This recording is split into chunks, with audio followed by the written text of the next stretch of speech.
السلام عليكم ورحمة الله وبركاته كسو دوادا يوتيوب جانل كيغا وانيغو قدر بيبشي يوتيوب كايغا داونيسين وقر بيبشي maanta waxaa idiin soo gudbin doonaa duco ku saabsan hooyo macaan daawasho wacan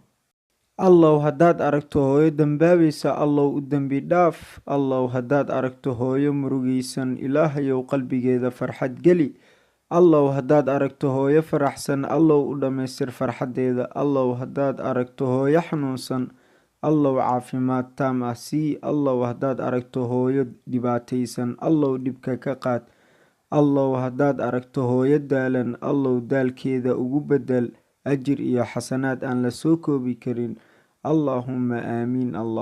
aamiin walaalayaal usii sheergareey asxaabtiina kale